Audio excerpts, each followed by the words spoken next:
निवासाय नित्याय परमात्मने बलभद्रसुभद्राभ्यां जगन्नाथाय ते नमः।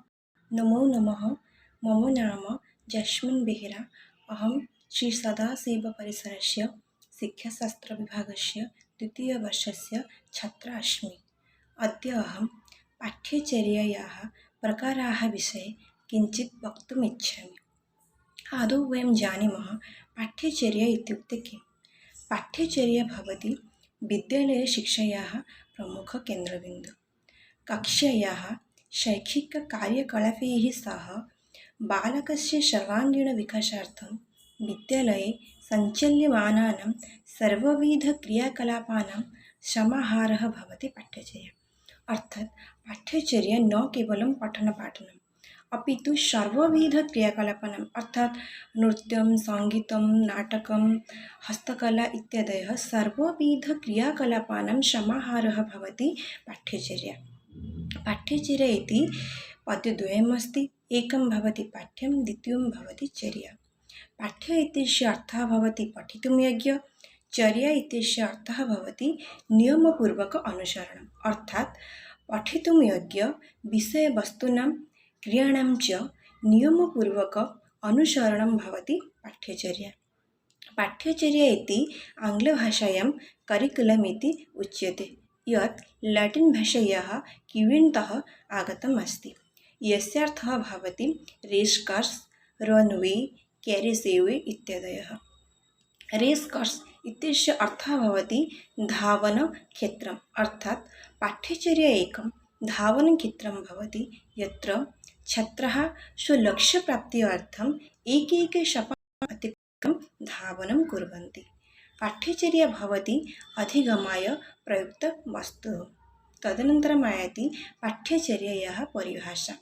फ्रवेल् महोदय मतानुसारम् अनुभवानां चिन्तनानां कश्चन सारः भवति पाठ्यचर्या। तदनन्तरम् आयाति पाठ्यचर्यायाः प्रकाराः। पाठ्यचर्यायाः विविधाः प्रकाराः सन्ति। आदौ आयाति मूलपाठ्यचर्या। विद्यालयस्तरे सञ्चालिता पाठ्यचर्या भवति मूलपाठ्यचर्या। अत्र केचन विषयाः अनिवार्यरूपेण भवति अर्थात् भाषा, गणितं, साहित्यम् इत्यादयः। केचन विषयाः वैकल्पिकरूपेण भवन्ति यथा नृत्यं, सङ्गीतं, शिल्पो, कला, व्यवसायः इत्यादयः।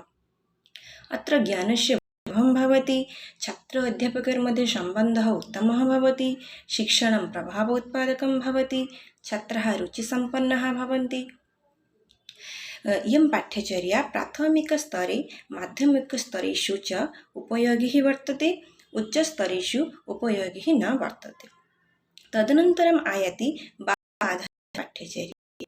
तस्याः अपरनामं भवति छात्रकेन्द्रितपाठ्यचर्या। अत्र छात्राणाम् उपरि अधिकं प्राधान्यं भवति, छात्राः रुचिसम्पन्नाः भवन्ति, छात्राणां स्तरानुगुणं, क्षमतानुगुणं, रुच्यनुसारम् इयं पाठ्यचर्या भवति। एषा पाठ्यचर्या मनोविज्ञानानुसारं निर्मिता स्यात्। अत्र छात्राणां ज्ञानस्य अभिवृद्धिः भवति, ज्ञानात्मक, चिन्तनात्मक, बोधात्मकस्तराणां विकासः जायते। तदनन्तरम् आयाति क्रिया आधारितपाठ्यचर्या। प्रयोजनवादिनः इयं पाठ्यचर्या स्वीकुर्वन्ति। अत्र क्रियाणाम् उपरि अधिकं प्राधान्यं भवति, छात्राः क्रियाशीलाः भवन्ति, समयस्य सदुपयोगः भवति, छात्राः स्वयम् एव विषयम् अधिगच्छन्ति। तदनन्तरम् आयाति अनुभव आधारितपाठ्यचर्या। प्रकृतिवादिनः इयं पाठ्यचर्या स्वीकुर्वन्ति। अत्र अनुभवस्य कृते अधिकं प्राधान्यं वर्तते, छात्राः तार्किकशक्तेः विकासः जायते, न केवलं तार्किकशक्तेः अपि तु मानसिकबौद्धिकशक्तेः अपि विकासः जायते। छात्राः अनुभवमाध्यमेन ज्ञानं प्राप्नुवन्ति। तदनन्तरम् आयाति विषय आधारितपाठ्यचर्या। आदर्शवादिनः इयं पाठ्यचर्या स्वीकुर्वन्ति। अत्र विषयाणाम् उपरि अधिकप्राधान्यं भवति, विषयाः सुनिश्चिताः भवन्ति। अत्र पारम्परिकविषयाणाम् अपि च आधुनिकविषयाणाम् अपि अन्तर्भवन्ति। पारम्परिकविषयाणाम् उपरि अधिकं प्राधान्यं भवति, सैद्धान्तिकविषयाणाम् उपरि अधिकं प्राधान्यं भवति। छात्र अध्यापकयोर्मध्ये सम्बन्धः दृढः भवति। तदनन्तरम् आयाति व्यवसाय आधारितपाठ्यचर्या। इयं पाठ्यचर्या व्यवसाये भवेत्। छात्रः व्यवसायशिक्षां प्रति अधिकम् आकृष्टं भवति। छात्रः स्व अवलम्बनशीलः भवन्ति। आवश्यकतानां पूर्तये इयं पाठ्यचर्या सहायिका भवति। तदनन्तरं शिल्पकला आधारितपाठ्यचर्या। अत्र छात्राः स्व अवलम्बनशीलाः भवन्ति। छात्राः स्वरुच्यानुसारम् एकं विषयं पठन्ति। अत्र भाषा, शारीरिकशिक्षा, अङ्कगणितं, सामाजिक अध्ययनं, सामान्यविज्ञानम् इत्यादयः विषयाः अन्तर्भवन्ति। तदनन्तरम् आयाति शास्त्रीयपाठ्यचर्या। इयं पाठ्यचर्या शास्त्रीया भवेत्। शास्त्रीयविषयाणां पारम्परिकविषयाणां स्थानमत्र महत्त्वपूर्णं वर्तते। छात्राः संस्कृतिं प्रति सम्मानभावं प्रदर्शयन्ति। छात्राणां नैतिकतायाः विकासः जायते। सच्चरित्रतायाः विकासः जायते। आध्यात्मिकधार्मिकशक्तेः विकासः जायते। तदनन्तरम् आयाति एकीकृतपाठ्यचर्या। अत्र बहूनां विषयाणां समावेशः भवति। बहवः विषयाः प्रतिबिम्बिताः भवन्ति, यथा गद्यं, पद्यं, श्लोकम्, अनुच्छेदः इत्यादयः। अत्र पूर्वज्ञानेन सह नूतनज्ञानस्य सम्बन्धः भवति। विषयाणां संस्थाप्यं भवति। छात्राः रुच्यानुसारं क्षमतानुसारं इयं पाठ्यचर्या भवेत्।